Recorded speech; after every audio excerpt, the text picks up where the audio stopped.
Segunda-feira! E o tema de hoje, o título é Sal e Cereais. Começa assim a nossa lição.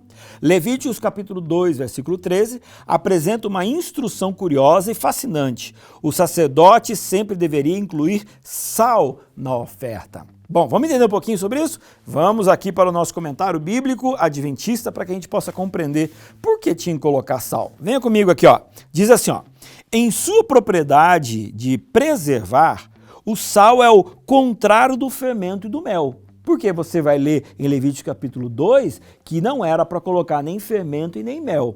Por que isso? Porque eles têm um outro simbolismo. Agora, vem aqui o sal. O sal está fazendo contraste com o fermento e o mel. Agora continua dizendo o seguinte: seu significado simbólico é simples. A purificação e a preservação dos princípios da santidade e da verdade jamais devem faltar em nossas relações de aliança com Deus. Então, essa é a ideia do sal. A purificação, a preservação dos princípios da santidade na minha relação com Deus. Só que aqui no comentário vem trazendo uma frase que eu gostei demais, que eu queria trazer para você, que é o seguinte: o povo de Deus não deve apenas se tornar puro e santo, mas deve se manter assim.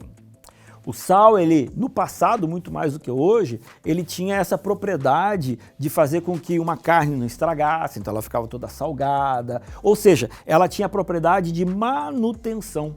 Então, eu achei interessante essa frase aqui pelo seguinte: existem muitas pessoas que hoje, elas fazem parte da família de Deus. De repente, é o teu caso, você está dentro da igreja, você foi batizado, você está ativo, mas aí passa um tempo, passa aí 1 ano, 2 anos, a fé vai esfriando. Então, qual que é a ideia? A ideia é de que eu sou de Jesus hoje e serei de Jesus amanhã. É a manutenção, não simplesmente uma coisa temporária, um período da minha vida. Então, o sal também tem essa demonstração de você manter, ok? Bom, mas nós temos uma outra aplicação também.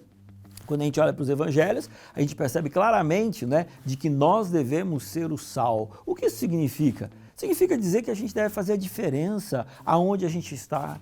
A gente deve fazer diferença por onde a gente passa. O sal é aquele que você não sabe assim, puxa, a não ser que passe do ponto, essa comida está salgada.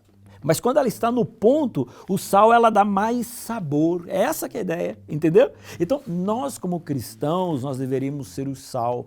Devemos fazer a diferença na nossa comunidade, na nossa universidade, na faculdade, no nosso bairro, na nossa casa. Por quê? Porque nós somos sal.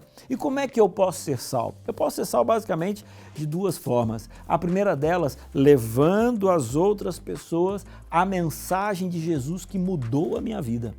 E a segunda forma é através das minhas ações demonstrar o que Deus fez na minha vida, através de ações de amor.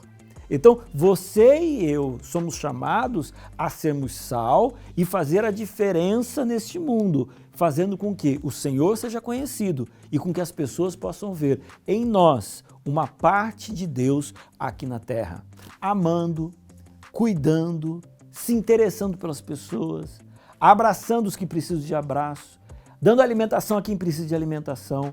Ou seja, eu, como sal, faço diferença na vida das pessoas. E aí, você quer ser um sal? Agora lembre-se, o sal, ele só pode ter sentido quando ele está fora do saleiro. Então, a gente precisa também, como sal, entender que o nosso chamado não é simplesmente ficar dentro da igreja, mas é sair e fazer a diferença para as outras pessoas. Beleza? Valeu! Amanhã a gente se fala.